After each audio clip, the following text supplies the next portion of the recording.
Bonjour, on se retrouve pour corriger un exercice sur les lectures graphiques de fonctions et les variations. On avait ces deux graphiques que vous devez avoir avec quelques points pour lesquels on vous donne certaines valeurs, comme ici, hein, f de 0,2 égale moins 6,05, ou là g de 2,9 égale moins 4,9. Alors pourquoi? Parce que tout simplement, on a du mal, le graphique est pas suffisamment précis pour qu'on puisse lire ces valeurs-là. Donc c'est pour nous aider ensuite dans la lecture. Alors, il fallait d'abord répondre aux questions suivantes. L'image de 1 par f. Alors, effectivement, l'image de 1, ça signifie que 1, il se lit sur l'axe des abscisses, hein. On cherche son image, donc il faut tracer la parallèle graphiquement à l'axe des ordonnées, passant par le point de l'abscisse, le point qui est sur l'axe des abscisses et qui a pour abscisse 1, c'est-à-dire celui-là, et on cherche où est-ce que la courbe coupe cette droite. Donc là, c'est environ ici, et on lit l'ordonnée qui correspond, c'est-à-dire moins 4, puisqu'on cherche l'image de 1, par la fonction f, donc on vient sur la fonction, et on lit l'image se lit sur l'axe des ordonnées. Et donc là, c'est moins 4. Ensuite, c'était g de moins 4. Alors, on fait la même chose, sauf que cette fois, on prend le graphique de la fonction g. Moins 4 en abscisse, hein, puisque c'est l'image de moins 4. On trace une parallèle. On arrive à peu près au moment où on coupe la courbe, à peu près ici. Et on lit l'image. L'image, c'est le nombre qui est sur l'axe des ordonnées, c'est moins 2. Donc l'image de moins 4 par g, g qui est la courbe, on le lit sur l'axe des ordonnées, c'est moins 2. Puis, on cherchait les antécédents de moins 4 par f. Alors, les antécédents, c'est l'opération inverse graphiquement, c'est-à-dire que on connaît l'image, donc c'est le nombre, il doit se lire sur l'axe des ordonnées, hein. Sur l'axe des ordonnées, c'est les images qu'on lit. Là, c'est moins 4, l'image, donc on trace une droite cette fois horizontale, parallèle à l'axe des abscisses, hein, et on regarde partout où est-ce que cette droite coupe l'axe, la courbe représentative de la fonction. Alors il y a ce point-là, ce point-là, ce point-là. Et pour obtenir les antécédents ils se lisent toujours sur l'axe des abscisses. Donc on vient sur l'axe des abscisses et on lit à peu près moins 0,5 à peu près, hein, à la précision du graphique près. Et ici, ce point-là, on lit 1, donc c'est x égale moins 0,5, ou encore x égale 1, et puis ici, ça sera environ x égale 3,5. Voilà pourquoi on a mis des environ, c'est à la précision du graphique, alors j'ai mis moins 0,6, moins 0,5, on accepte les deux, 1 et puis 3,5. Quand on demande maintenant déterminer x tel que g de x égale 3, c'est la même chose, c'est le même type de question. Finalement, on aurait pu dire déterminer les antécédents de 3 par la fonction g. C'est une autre façon de poser la question. Et on fait la même chose sur le graphe de la fonction g cette fois. Donc une droite ici. Alors quand tu le fais toi sur ta copie, tu traces une droite en pointillé et tu laisses les traits de construction. C'est le seul moyen qu'on a, nous, de vérifier que tu sais bien faire cela. Et on observe qu'il y a un premier point ici, un premier point là, un deuxième là, un troisième là et un quatrième là. Donc il va falloir donner 4 valeurs. Et les valeurs, où est-ce qu'elles se lisent? Elles se lisent, encore une fois, sur l'axe des abscisses. Hein, ici, à peu près là, ici, et puis le dernier, à peu près là. Et voilà les abscisses qui correspondent. Moins 5,4, moins 1,8, 0, 4,3. Encore une fois, à la précision du graphique près. C'est ce qui était dit dans l'énoncé qui est ici. Et c'est une autre façon d'écrire les solutions. On dit x appartient à, on ouvre une accolade. L'accolade, elle signifie ensemble de valeurs, ensemble de choses. Donc ouverture de l'accolade et fermeture de l'accolade pour dire qu'on a terminé cet ensemble. Et là, ça veut dire que x peut être égal à moins 5,4 ou à moins 1,8 ou à 0 ou à 4,3. Voilà. Soit on écrit comme ci-dessus, soit on écrit comme ceci, ici. Maintenant, il fallait résoudre graphiquement f de x strictement positif. Alors, comme à chaque fois qu'on résout une inéquation c'est parce qu'il y a un symbole supérieur, inférieur, supérieur ou égal, ou inférieur ou égal, la réponse, a priori, c'est un intervalle ou une réunion d'intervalles. Ici, supérieur à 0. Alors on repère déjà sur la courbe quand est-ce que les ordonnées sont supérieures à 0. Les ordonnées, ça se lit sur l'axe des ordonnées. Donc quels sont les points dont l'ordonnée est positive, strictement positive? Eh bien, il y a ces points-là que je suis en train de parcourir. Et puis, on s'arrête. Et ensuite, plutôt, ceci. Voilà. Donc, comme la fonction est définie sur R, ça signifie que vers la gauche, là, on va vers moins l'infini. Donc, tous les points qui sont entre moins l'infini et moins 1, d'abscisse entre moins l'infini et moins 1 vont correspondre, puisque leurs ordonnées sont toutes ici, et elles sont strictement positives. On veut strictement positif, donc moins 1 ne va pas, l'abscisse moins 1 ne va pas être admise, puisque ça fait 0. Et ici, c'est tous les points qui sont là, donc tous les points d'abscisse entre 2 et 3.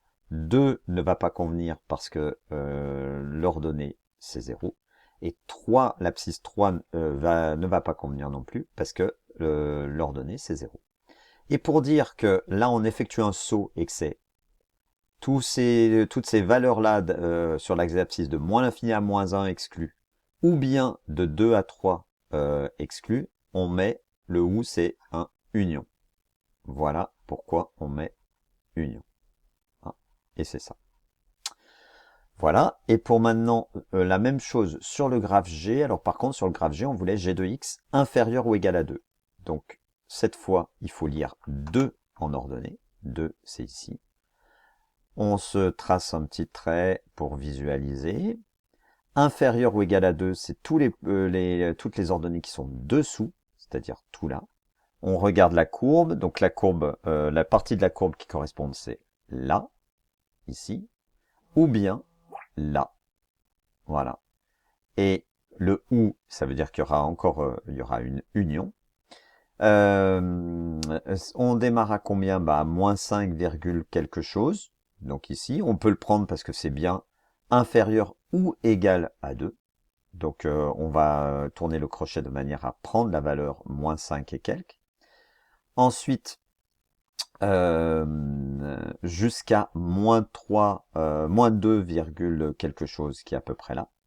Ou bien de 0, quelque chose, parce que là en 2, l'abscisse qui correspond, c'est à peu près ici. Et jusqu'à, eh bien, ce point-là, et l'abscisse qui correspond, c'est à peu près 4, quelque chose. Est-ce qu'on a bien ça? Eh bien, donc, x appartient à moins 5,3, moins 2,3, ou bien union 0,3, 4,2. Voilà pour cette question. Écrire la définition d'une fonction croissante sur un intervalle grand I, là, c'est le cours par cœur, et il faut absolument le connaître. Sinon, c'est préjudiciable pour la suite. On va en avoir besoin. Dresser le tableau de variation de la fonction g sur moins 5,5, 4. Alors, tableau de variation, ça signifie qu'on veut des flèches, et c'est ce type de tableau. Sur la première ligne, ce sont les abscisses, d'accord? Et on note les abscisses x. On nous dit qu'on le veut uniquement sur l'intervalle moins 5,5, 4, donc on met moins 5,5 comme plus petite valeur et 4 comme plus grande valeur. Puis sur la deuxième ligne, on fait quelque chose de suffisamment grand pour pouvoir faire des flèches qui sont croissantes ou décroissantes. On écrit les variations de G. Les variations de G. Pas G de X, c'est les variations de G. Donc éventuellement, on peut mettre G ici, mais on devrait écrire les variations de G. Et on observe sur le graphique, alors la fonction G, elle est décroissante. Moins 5,5 c'est là, donc elle est d'abord décroissante. Jusqu'à la valeur ici dont on nous a communiqué la valeur G de moins 4,1, c'est moins 2. Puis après, elle est croissante, cette fonction, sur l'intervalle, sur toute cette partie-là. Puis à nouveau, elle est décroissante, puis à nouveau croissante.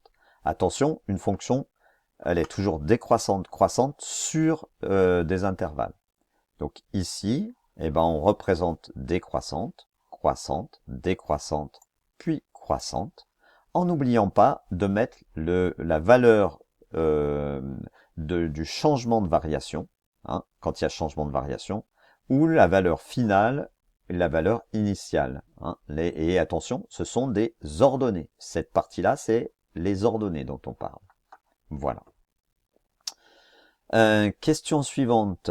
Il fallait décrire les variations, cette fois de la fonction f. Dans décrire, il y a le mot écrire. Décrire, ça signifie qu'il faut faire une phrase.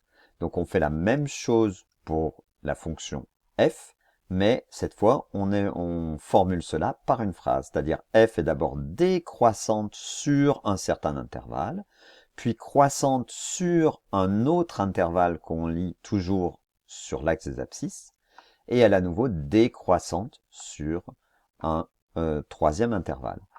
Pour éviter de répéter décroissante, on peut dire qu'elle est décroissante sur l'intervalle le premier, là, union, c'est-à-dire ou bien le second. Et c'est la façon dont j'ai rédigé cette question-là. Voilà. Enfin, dernière partie, comparer en justifiant, si c'est possible, f de 3, f de 3,5. Comparer, ça veut dire, est-ce que c'est plus grand, plus petit ou égal? Et là, il faut utiliser la définition de sens de variation d'une fonction. Pour pouvoir comparer deux images, il faut absolument que ces deux images se situent sur le même intervalle de monotonie de la fonction. On en a parlé en classe. L'intervalle de monotonie, c'est là où elle est croissante ou décroissante ou constante. Alors ici, la fonction f, on vient de dire qu'elle est décroissante sur l'intervalle moins l'infini 0,2, union 2,5 plus l'infini. La valeur 3 et la valeur 3,5, eh bien, elles appartiennent bien à l'intervalle 2,5 plus l'infini. 3 est bien plus petit que 3,5. F est décroissante sur cet intervalle. Donc, par définition, et c'est la définition du cours qu'il fallait apprendre, par définition, on peut dire que f de 3 est supérieur ou égal à f de 3,5, c'est-à-dire que l'ordre des images n'est pas respecté par rapport à l'ordre des antécédents. Et ça, c'est que la fonction est décroissante. Il faut dire tout ça. Pour f de moins 0,7 et f de 1,3, ça allait très vite, puisque en fait, moins 0,7, c'est dans l'intervalle moins l'infini 0,2, là où la fonction est décroissante. Et 1,3, c'est dans l'intervalle 0,5, 2,5, c'est-à-dire là où la fonction est croissante. Ce n'est pas le même intervalle de monotonie. On ne peut pas comparer les images parce que quand on regarde, donc on a dit moins 0,7 et 1,3. Moins 0,7, c'est à peu près, moins 0,7 c'est par là, donc ça va être à peu près par là. 1,3 c'est à peu près par là. On peut pas dire. Ça semble même niveau. Peut-être l'un est plus petit, l'autre est plus grand, on ne sait pas. On ne peut pas conclure quand on n'est pas sur le même intervalle de monotonie, sauf si on a les valeurs exactes. Voilà, c'est terminé pour cet exercice.